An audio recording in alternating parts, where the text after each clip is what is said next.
broadcasting live from the Albay PIO News Center, providing you the most exclusive news update from all over the province. This is News at 12. In the local scene, the Provincial Health Office and Bicol Regional Hospital and Medical Center will join forces to enhance the cancer screening referral system. The act aims to deliver treatment services and refer clients effectively. According to Hazel Lynn Bartolome, Cancer Program Coordinator, the office, in partnership with BRHMC, will work closely to test women for cancer. In connection with these initiatives, the office and BSRMC will conduct a community outreach screening for women in geographically isolated and disadvantaged areas, together with the Department of Health and local government units in the province. These services include pap smear, usual inspection with acetic acid, and human papillomavirus vaccine. Meanwhile, the BSRMC continues to call for a stronger collaboration between the office to promote early detection of all types of cancer in women in the province.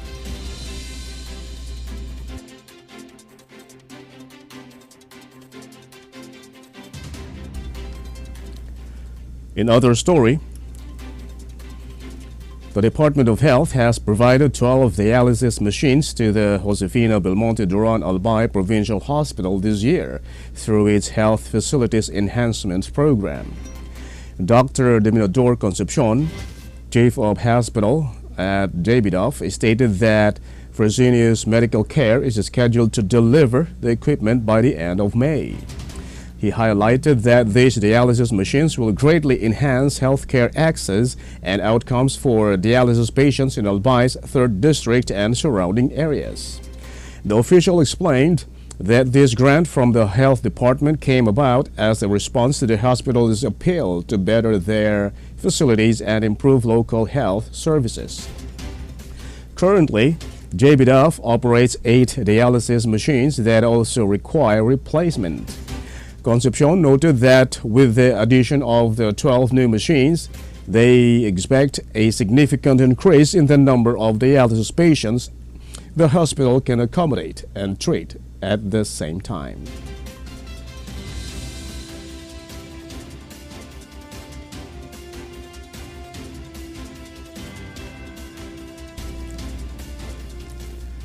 In the national scene, the Office of the Prosecutor at the International Criminal Court has requested an extension of key deadlines in the pre-trial proceedings against former President Rodrigo Duterte, citing serious concerns for witness safety and procedural fairness. Prosecutor Karim Khan asked the chamber to extend until July 1 the deadline for disclosing materials from several unnamed witnesses mentioned in the warrant of arrest against Duterte. The application also seeks to extend the final deadline for requests to withhold witness identities before the general disclosure deadline. Khan argued that immediate disclosure of the witnesses' identities would pose an objective risk to their safety and well-being.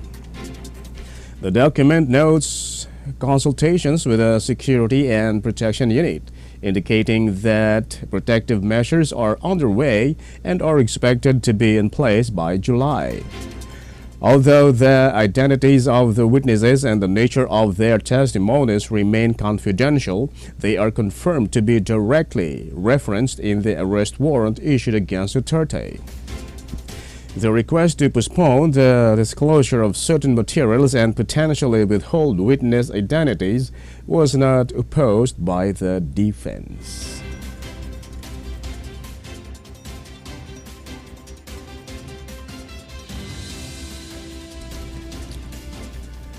In other story, the Department of Tourism has expressed strong support for creating a unified ASEAN visa, stating it could help position the region as a single powerhouse tourism destination. Tourism Secretary Cristina Garcia Frasco made the statement during the SCIFT Asia Forum 2025 in Bangkok, Thailand, last Thursday, where she served as one of the key speakers. The proposal, inspired by the European Schengen visa and the Gulf Cooperation Council's joint visa, is gaining traction among the member states of the Association of Southeast Asian Nations. The tourism chief underscored the potential for enhanced regional cooperation despite the existing competition among ASEAN countries. It cited the Philippines' partnership with Thailand as an example, pointing to the implementation of their two countries, one destination campaign. The official also highlighted the Philippines' cultural and culinary diversity as key selling points for ASEAN tourists.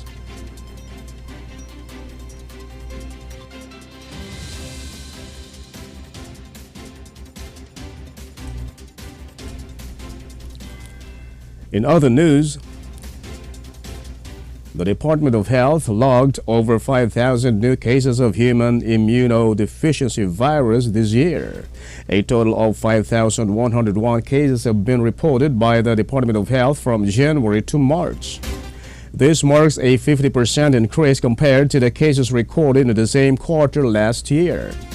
Further, among the recorded cases for this quarter, 1,122 or 22% had an advanced HIV infection. Of the newly reported confirmed HIV cases during this period, 95% were male, while 5% were female. Meanwhile, the ages of the newly logged cases range from 1 to 81 years old. The regions with the highest number of the newly diagnosed cases were the National Capital Region, Calabar Zone, Central Luzon, Davao, Western Visayas, and Central Visayas, accounting for 69% of the total cases. The Department of Health estimates that there will be 252,800 people living with HIV in the country by the end of 2025.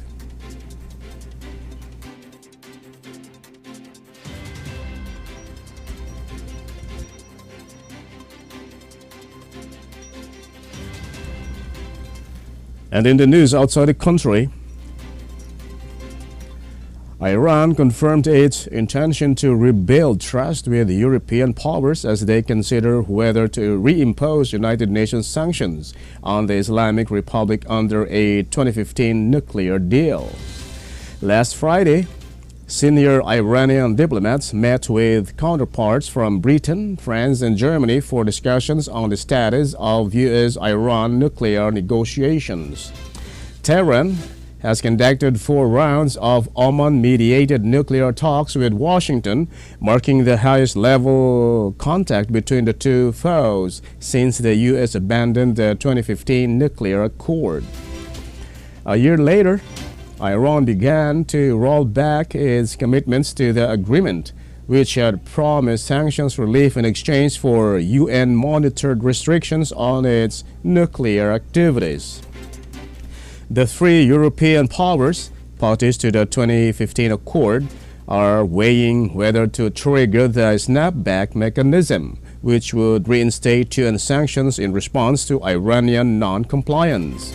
Iran has also urged the Europeans to focus more on shared interests rather than differences.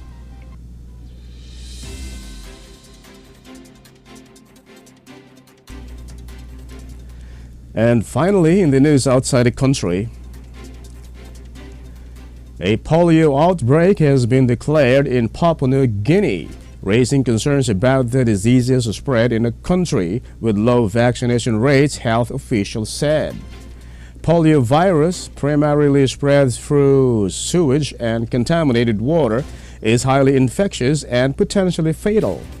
It can cause deformities and paralysis and primarily affects children under 5 years old. The virus was detected in wastewater and environmental samples in the Pacific nation's capital, Port Moresby, and the second largest city, Lae, the World Health Organization said. In subsequent testing, 2 children in Lai were found to have the polio virus type 2 strain, according to the World Health Organization representative in Papua New Guinea, Saville Hussein Nova.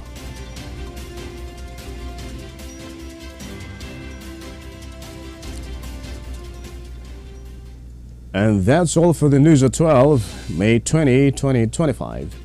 We'll be back tomorrow for more news updates. And thanks to our news writer, Albay PIO and Erico Dumlao. And on the technical side, Chad Bobis. And of course, our Provincial Information Officer, Mary Luduque Castillo. And under the supervision of our Governor, Baby Glendong Bungao. I am Greg Hallare.